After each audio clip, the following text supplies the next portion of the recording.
Oklahoma, are you ready? The healing process begins now. I'll play something country.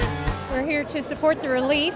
Also awesome music. It shows what we're all about in Oklahoma. We come together when it's needed. It's great for the state, it's great for the nation to help where we can. Whiskey River, take my mind. I'm here to, give thanks to the musicians who took their time to come out here. I ain't as good as I once was. I'm good once as I ever was. Talk about picking up the phone and calling some of your friends today and inviting them to be a part of this. Well, Mel's on right now, and Mel was like, I'm coming, and you can't do nothing about it. And I said, well, it starts at 3, and we're full. Kidding him, and he goes, well, then I'll go on 2:45. He didn't care. He said, I'm coming. Oklahoma's been good to me for 57 years. So it's 93 degrees out there, and he's standing out there in a Western suit and tie, got all the statesider.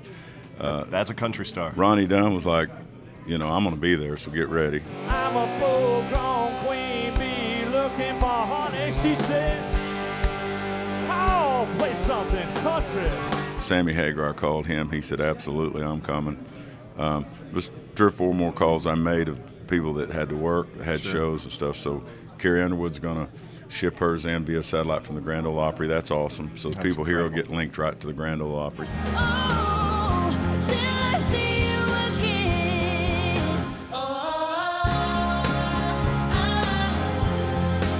And then I called Garth. He said, when you do something, we want to take your lead, follow your lead. And I said, well, I don't know what date it is. He goes, pick a date, and my people will understand, and I'll do whatever I can to be there. He's flown here from Las Vegas, where he performed last night, and he has to fly right back in time tonight to perform his last show.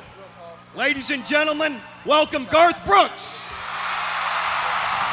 Me and Miss Sherwood said, look, we're just offering our services, whatever that means, whatever, and just yes, there's your answer for anything. Your buddy Toby gave you a call and said, hey, come on up, and you were just down the road, right? Absolutely. Yeah, we played in Oklahoma yesterday, so we were here and ready. They'll never stay home and they're always alone, even with someone they love. The communities come together. It's the one time, unfortunately, when everybody puts down all of the things they disagree about politically and morally and everything, and they just come together. And Oklahoma's amazing at that. That's what they do best. I pretty much felt like it was a real privilege and an honor for me to get out here today, as good as these folks have been to me for the last 35, 40 years. We're used to tornadoes here, but what happened in those few days, between Shawnee and Moore and El Reno and right the week before in Texas? I mean, it just hit really close to home. Well, I was in Shawnee on my bus when the tornado hit Moore that day. You were right here. Yeah. I grew up around tornadoes, so I'm aware of how dangerous they are, and I'm glad to be here to help out. Don't let your babies grow up to be cowboys.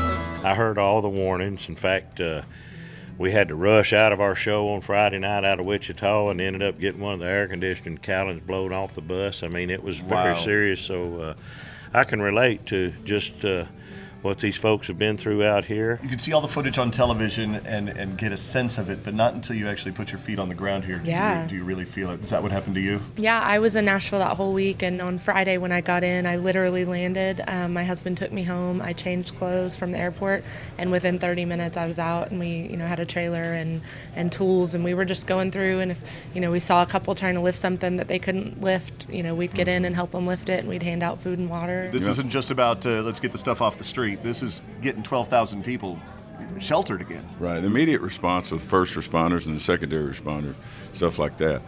Get them to the hospital, get people taken care of, find shelter and that stuff. But the long term of rebuilding and everything, there's going to be some insurance issues with people. They can't get to work now. They don't have a car. And hopefully this is what that does, and we're going to try to take care of these folks. That's just Oklahoma for you. We've been through things like this before, and we just dig down in and do what we got to do.